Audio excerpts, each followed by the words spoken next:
নাটোরে প্রতিবন্ধী ছেলের হাতে বৃদ্ধা মা শহীদা বেগমের মৃত্যুর ঘটনা ঘটেছে। রবিবার রাত 11টার দিকে শহরের মল্লিকহাটি ঘোষপাড়া এলাকায় এই ঘটনা ঘটে। এ ঘটনায় ছেলে আরিফ হোসেনকে আটক করেছে পুলিশ। নাটোর প্রতিনিধি বোরহানুদ্দিন বনির পাঠানো তথ্যচিত্রে ডেস্ক রিপোর্টে বিস্তারিত।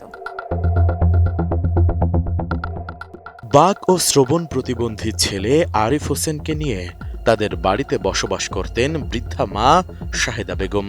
বিভিন্ন সময়ে ছেলে তার মাকে মারধর করত। রাতে কোনো কারণে ছেলে তার মায়ের ওপর ক্ষিপ্ত হয়ে বাড়িতে থাকা মশলা বাটার কাজে ব্যবহৃত শিল পাটার পাথরের শিল দিয়ে মাথায় আঘাত করে। এতে অতিরিক্ত রক্তক্ষরণের কারণে ঘটনাস্থলেই তার মৃত্যু হয়।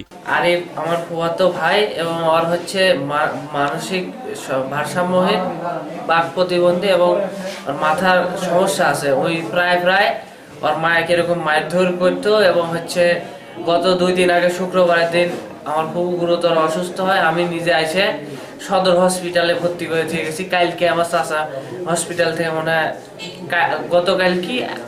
গতকালই বাসায় রিলিজ করে, হসপিটাল থেকে রিলিজ করে যে বাসায় নিয়ে এসে থুয়ে গেছে। প্রায় এরকম মায়ের সাথে চিল্লাচাটি ঝগড়াঝাটি এর আগেও একবার মারেছিল।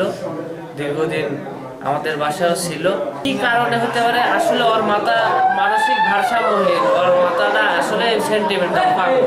নোভা এলইডি টিভি, ঝকঝকে ছবি, নিখুঁত শব্দ, 5 বছরের ওয়ারেন্টি। নোভা মানে সঠিক মান, নিশ্চিত সেবা। আরিফ যে ছেলেটা, ওই ছেলেটা হলো বোবা এবং ওর মায়ের সাথে মাঝে মাঝে ওর মায়ের এর আগেও এরকম ঘটনা ঘটছে। ইতিপূর্বে এর আগেও দেখা গেছে যে ওর মায়ের সাথে দ্বন্দ্ব হতো, মায়ের ধরে নির্যাতন করতো। ছেলেটা বোবা এবং পাগল, এর আগে পাগলাগারও রাখা হয়েছিল তাকে। পাড়া প্রতিবেশী মহিলাটা অনেক ভালো ছিল, আমাদের সাথে হাসি খুঁজে ছিল। তার ছেলেটা পাগলা টাইপের ছিল, এমনি দুনিয়ার সব কিছু বুঝতো, কিন্তু মানুষের সাথে কষ্ট দিয়ে কথা বলতে মাঝে মাঝে। কিন্তু এই দুনিয়ার বিষয়টা কোথায় আসছে, তার বাকশক্তি ছিল না, কিন্তু অন্য দুনিয়ার সব কিছু বুঝতো। যে মায়ের সাথে মাঝে মাঝে নির্যাতন শুনেছি আমরা, আর কঠিন বিচার চাই। খবর পেয়ে পুলিশ ঘটনাস্থলে পৌঁছে মরদেহটি উদ্ধার সহ ছেলেকে আটক করে।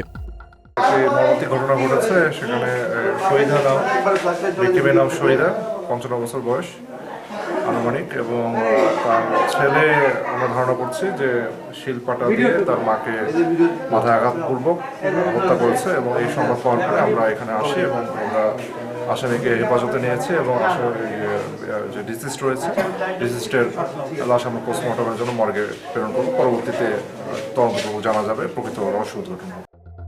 Desk report, ATN news.